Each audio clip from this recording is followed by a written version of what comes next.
الحمد لله وحده والصلاة والسلام على من لا نبي بعد وعلى آله وأصحابه وبارك وسلم. فقد قال الله سبحانه وتعالى في كلامه المجيد وفي فرقانه الحميد: أعوذ بالله من الشيطان الرجيم.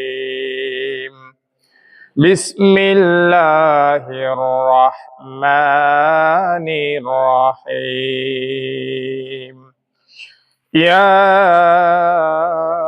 أيها الذين آمنوا ادخلوا في السلم كافة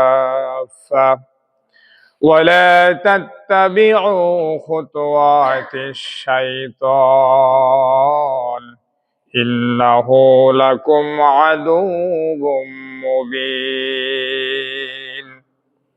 فإن زللتم من بعد ما جاءتكم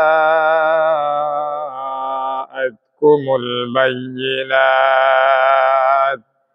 আলহামদুলিল্লাহ, সমস্ত প্রশংসা সেই মহান রাব্বুল আলামিনের জন্য, যিনি আমাদেরকে রমাদানের দ্বিতীয় জুমায় যে রব যথাসময়ে যথা নিয়মে মসজিদে আসার তৌফিক দান করেছেন, সেই রব্বুল আলামিনের দরবারে শুকরিয়া তান বলি আলহামদুলিল্লাহ।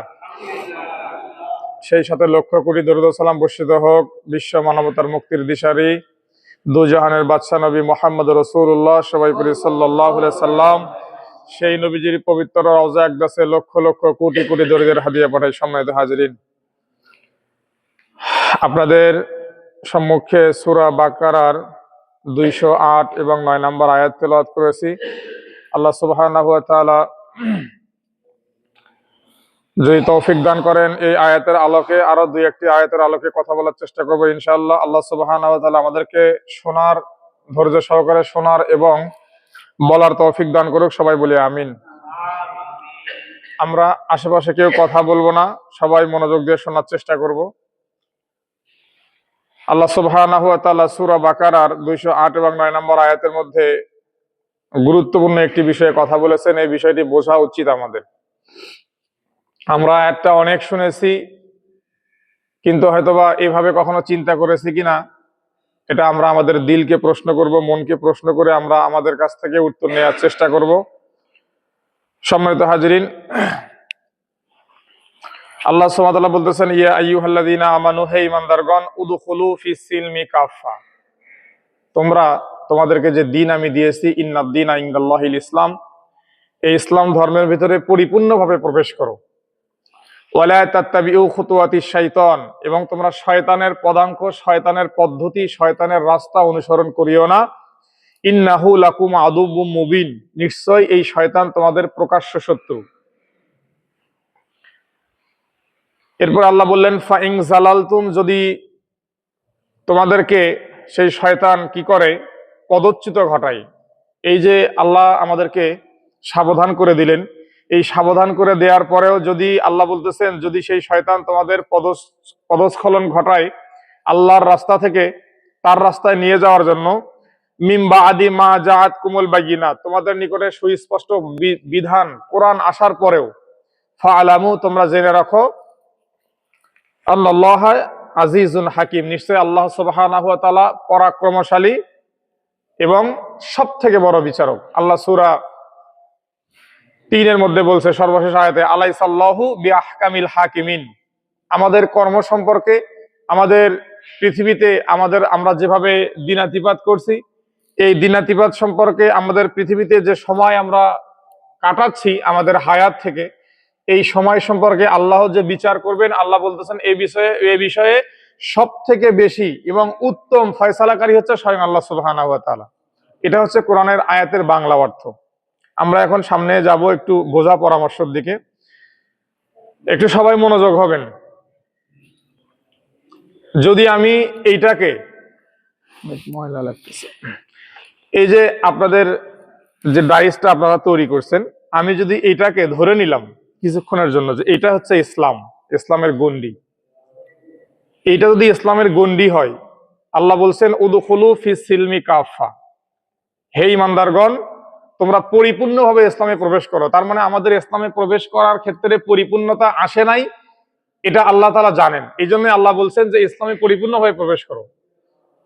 যদি আমরা এটাকে ইসলামের গণ্ডি ধরে নেই, এই ইসলামের গণ্ডি পরিপূর্ণ প্রবেশ করার জন্য যদি এরকম হয়, তাহলে কি পরিপূর্ণ প্রবেশ হলো এটার ভিতরে?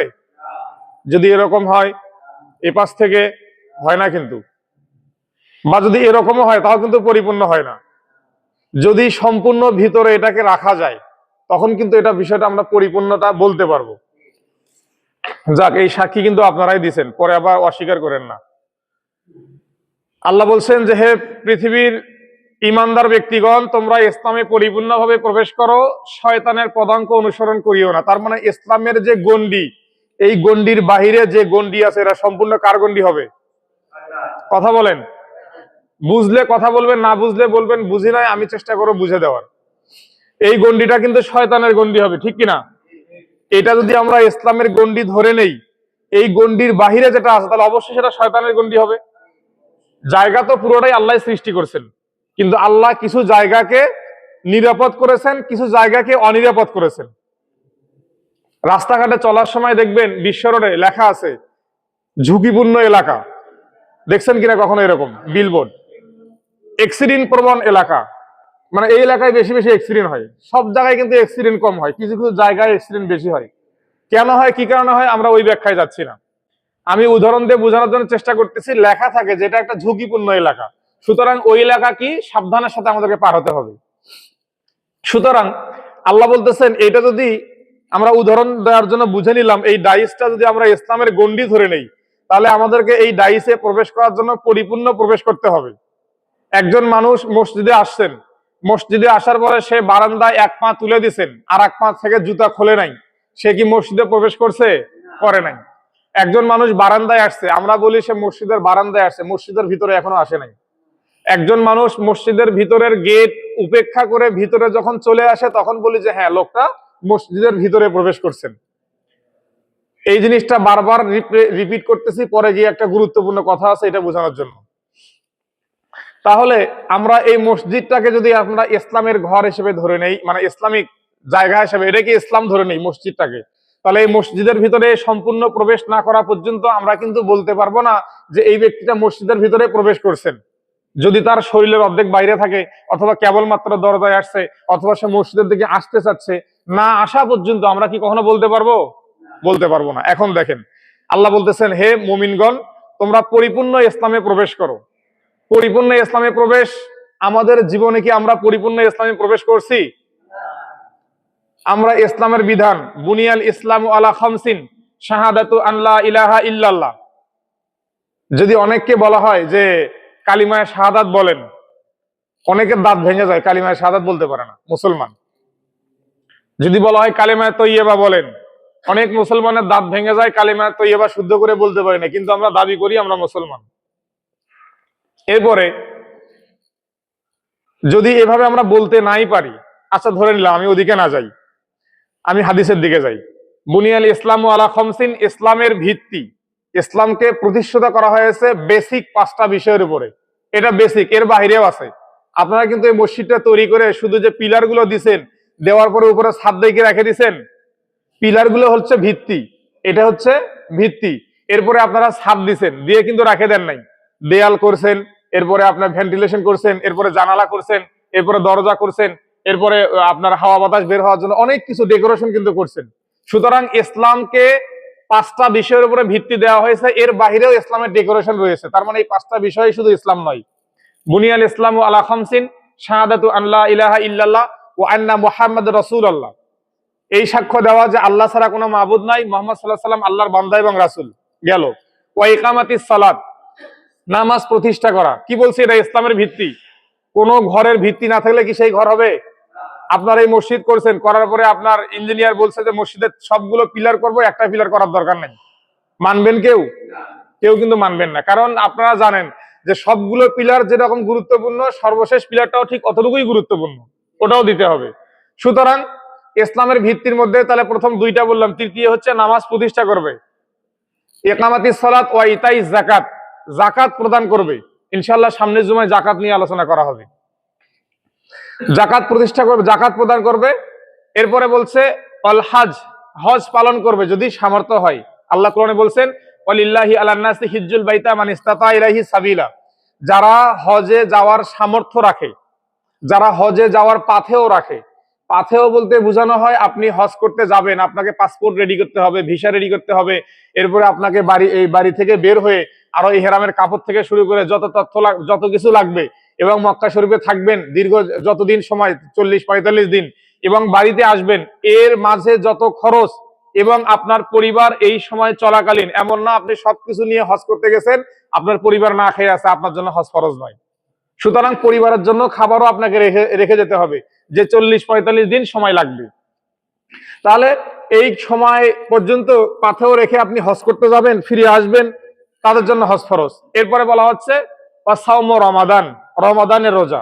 এখানে কিন্তু বলা হয়নি কার সাধ্য আছে আর কার সাধ্য নাই। তবে কোরআনে একটা কথা বলা হয়েছে, যদি ওয়াইন কুনতুম মারাদান আও আলা সাফারিন, যদি তোমাদের মধ্যে কোনো ব্যক্তি রোগাক্রান্ত থাকে অথবা সফরে থাকে, তাহলে সেই ব্যক্তির জন্য আলাদা। তারপরে বলা হয়েছে যে যারা একদম, এটা প্রথম জুমায় আলোচনা হয়েছে, যে যারা একদম অক্ষম, যাকে বলা হয় সোজা বাংলা কথা একদম অক্ষম, কোনোভাবেই সক্ষমতা নাই এই রোজা রাখার, তাদের জন্য তাদের পরিবারের পক্ষ থেকে রোজার ফিদিয়া দিতে হবে। এগুলো আলোচনা হয়েছে। যাই হোক, আমি যেটা বলতেছি যে ইসলামের ভিত্তি হচ্ছে 5টি। এই 5টি জিনিস সহ আরো কিছু বিষয়ের নাম ইসলাম, শুধু এই 5টি জিনিসের নামে ইসলাম নয়। আমি যেভাবে আপনাদেরকে বুঝাই দিছি, আপনাদের এই মসজিদে যদি 12টা পিলার থাকে, আপনারা 12টা পিলার তোলার পরে উপরে ছাদ দেওয়ার পরে কিন্তু বাদ দেননি যে আমাদের মসজিদের কাজ শেষ, এটা কিন্তু করেন নাই। পাশে দেয়াল দিচ্ছেন, অনেক কিছু করেছেন, এগুলো হচ্ছে ডেকোরেশন। সুতরাং এরকম ইসলামকে এই 5টি জিনিসের উপরে ভিত্তি দেওয়ার পরে আরো কিছু ডেকোরেট করা হয়েছে ইসলামকে অন্য অন্য বিষয় দিয়ে। আমি যেটা বলতে চাচ্ছি যে এইটা যদি আমাদের ইসলাম হয়, আমরা ধরে নিলাম এই গন্ডিটা ইসলাম, ধরে নিলাম এই মসজিদটা পুরোটা ইসলাম, এই মসজিদের ভিতরে পরিপূর্ণ আসলে আমরা কেবল তাকে বলবো সে মসজিদে প্রবেশ করছে, না হলে কিন্তু আমরা কখনো তাকে বলতে পারবো না। যে রাস্তায় আছে, যে অর্ধেক মসজিদের বাইরে বা অর্ধেক ভিতরে, এক পা দিয়েছে এক পা দেয় নাই, এরকম হলে কখনো বলতে পারবো না। এখন কথা হচ্ছে, আমরা যারা মুসলমান হিসেবে দাবি করি, আমরা যারা বলি ইসলাম আমাদের ধর্ম, এখন আমরা নিজেদেরকে প্রশ্ন করি আমরা কি পরিপূর্ণ ইসলামের ভিতরে আছি? উত্তর কিন্তু আপনারাই দিচ্ছেন, আমি সহ বলতেছি আমরা কিন্তু পরিপূর্ণ ইসলামের ভিতরে নাই। তাহলে আমাদেরকে পরিপূর্ণ ইসলামের ভিতরে কি আসতে হবে? দাখিল হতে হবে। এখন যদি বলেন পরিপূর্ণ ইসলামে কিভাবে দাখিল হব, এটা বলতে গেলে কমপক্ষে 5টা জুমা লাগবে, এটা যদি বুঝাইতে যাই। আলহামদুলিল্লাহ আমরা ওদিকে যাচ্ছি না, আমরা সংক্ষেপে বোঝার চেষ্টা করব। আমাদের ব্যক্তিগত জীবন, আমাদের এই ব্যক্তিগত জীবন, মানে আমি একজন মানুষ, আপনি একজন মানুষ, আপনার জীবনে ইসলাম আছে কিনা? আপনার চুল থেকে মাথার কি বলে এটাকে, চান্দি বলে না, মাথার চান্দি থেকে শুরু করে পায়ের তলা পর্যন্ত আপনার ইসলাম আছে কিনা? এটা হচ্ছে আপনার ব্যক্তিগত জীবন। এরপরে আপনি আপনার পরিবারের নিকটে যান, আপনার পরিবারে ইসলাম আছে কিনা? আল্লাহ বলছেন কু আনফুসাকুম ওয়া আহলিকুম নারান, হে মানুষ তোমরা প্রথমে নিজেরা জাহান্নামের আযাব থেকে বাঁচার চেষ্টা করো, এরপরে তোমার পরিবার পরিজনকে জাহান্নামের আগুন থেকে বাঁচানোর চেষ্টা করো। করতেই হবে আপনাকে।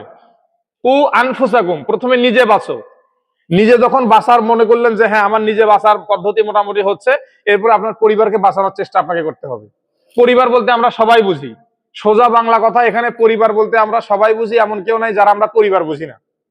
আমার পরিবার আছে, আপনাদের প্রত্যেকের একটা একটা পরিবার আছে কিনা? সুতরাং আমরা এটা বুঝি, আমরা ওদিকে যাব না, সময় কম, আমরা গুরুত্বপূর্ণ কথাগুলো বলার চেষ্টা করব। এভাবে আমরা যদি নিজের পরিবারকে রক্ষা করি, আমি আমার পরিবারকে রক্ষা করার চেষ্টা করবো জাহান্নামের আগুন থেকে, আপনি আপনার পরিবারকে, তাহলে কি বাংলাদেশের যে 1,47,570 বর্গ কিলোমিটার, এর ভিতরে কি পুরোটাকে ইসলামাইজ হওয়া সম্ভব কিনা? যদি আমি আমার পরিবারকে ইসলামাইজ করি, ইসলাম দিয়ে ডেকোরেশন করি, আপনি আপনার পরিবারকে করেন, আপনি আপনার পরিবারকে, সবাই সবার পরিবারকে যদি ইসলাম দিয়ে ডেকোরেশন করে দেই, তাহলে কিন্তু এই 1,47,000 বর্গ মাইল সম্পূর্ণ বাংলাদেশ ইসলামিক হওয়া পসিবল, সম্ভব। সুতরাং এখন আমরা আবার আগের কথায় ফিরে যাই, এটা হচ্ছে ইসলাম। এই ইসলামের ভিতরে আমরা কতটুকু দাখিল আছি? এখন যদি আমি আমাকে প্রশ্ন করি যে আমার সম্পূর্ণ আপাদমস্তক ইসলামিক আছে কিনা, আমার সম্পূর্ণ আপাদমস্তকের ভিতরে কিছু ইসলামিক আছে, কিছু ইসলামিক নাই, আছে বলেন? আমাদের কর্ম, আমরা যা করি, আমাদের কর্মের মধ্যে অনেক কর্ম ইসলামিক আর অনেক কর্ম অনইসলামিক। আমাদের কর্মের মধ্যে অনেক কর্ম ইসলামিক, অনেক কর্ম অনইসলামিক, আমরা জেনেও করি। ছোট্ট একটা উদাহরণ দিই, তাহলেই বুঝবেন। রমাদান মাস, আমি এলাকার নামও বলবো না, শুধু উদাহরণটা বুঝেন। রমাদান মাস, রমাদান মাসের ঠিক ইফতারের আগ মুহূর্তে, সরি ইফতার না, সম্ভবত এটা জোহরের নামাজ হবে। জোহর নামাজের আগ মুহূর্তে একজন সরকারি কর্মকর্তার কাছে যাওয়া হয়েছে। মাশাআল্লাহ, ওনার মুখে দাড়িও আছে, মাথায় টুপিও আছে। নামাজ পড়তে পড়তে সিজদার দাগ, কপাল কালো হয়ে গেছে। যদিও আমাদের এখনো কালো হয় নাই, অত ইবাদত হয়তো বা করতে পারি নাই, এই জন্য কালো হয় নাই। কপাল কালো হয়ে গেছে। ওনার কাছে একটা কাজের জন্য যাওয়া হয়েছে।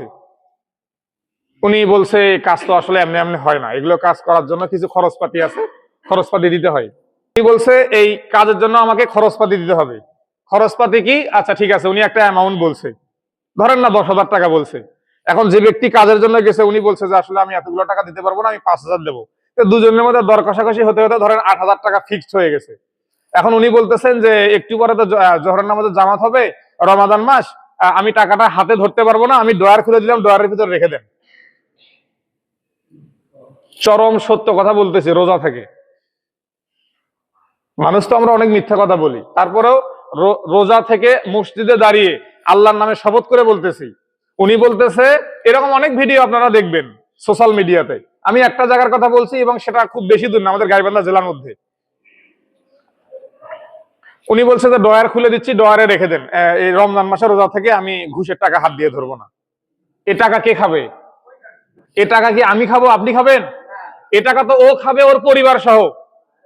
তাহলে বলা হচ্ছে ইসলামে পরিপূর্ণ প্রবেশ করো। ওই ব্যক্তি নামাজ পড়ে, ওই ব্যক্তির মাথায় টুপি আছে, মুখে দাঁড়িয়েও আছে, অনেকগুলো তো আবার ক্লিন সেভ আছে, ওগুলো নাই বললাম। দাড়িওয়ালা গুলোকে দিয়েই উদাহরণ দিলাম, ও দাড়িওয়ালা গুলো না হয় বাদই রাখলাম।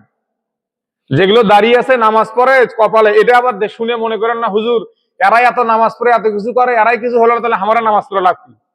যার যার হিসাব তাকেই দিতে হবে, ওনার হিসাব আমাকে দেওয়া লাগবে না। আমি উদাহরণের জন্য কথাটা টেনে নিয়ে আসছি।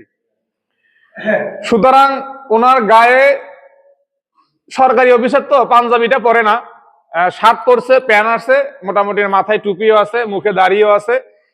উনি যদি এই কথা বলতে পারে, তাহলে উনি কি পরিপূর্ণ ইসলামে আছে? উনি পরিপূর্ণ ইসলামে নাই। আমি বুঝাতে চাচ্ছি, যদি পরিপূর্ণ ইসলামে থাকতে হয়, ইসলামের প্রতিটি বিধিবিধান আমাদের ব্যক্তিগত জীবনে পালন করার নামই হচ্ছে পরিপূর্ণ ইসলামে প্রবেশ করা।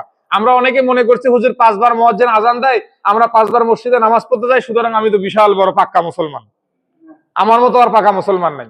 অথবা মনে করছি এই ঈদুল ফিতর আসলে একটু ফেতরাটা দেই, আমি তো মুসলমান, আমি তো ফেতরা দেই। ফেতরা এক জিনিস, জাকাতের এক জিনিস। সামনে জুমা ইনশাআল্লাহ আলোচনা করব। গত বছরের যে আলোচনা করেছিলাম ওগুলো আমার ডায়েরিতে এখনো নোট আছে, দেখলাম কি কি আলোচনা হয়েছে। যাই হোক, ওগুলো এখানে আছে, সামনে জুমায় আলোচনা করা হবে ইনশাআল্লাহ। তাহলে এই যে একজন মানুষ, সে জাকাত দিচ্ছে, সে নামাজ পড়তেছে, অথচ সে অন্যায়ভাবে টাকা উপার্জন করতেছে, তার মানে তার কর্মের মধ্যে ইসলাম নাই।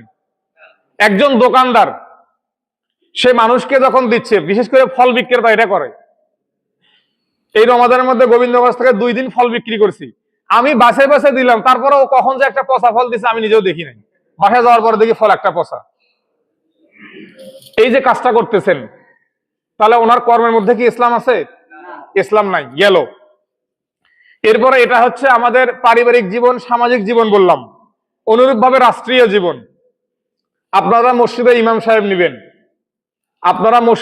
সাহেব নিবেন, বিজ্ঞপ্তি দিচ্ছেন, ইমামের এই কোয়ালিটি থাকা লাগবে, হাফেজ হতে হবে, আলেম হতে হবে, সুন্নতি লেবাসধারী হতে হবে, তাকে নম্র ভদ্র স্বভাবের অধিকারী হতে হবে।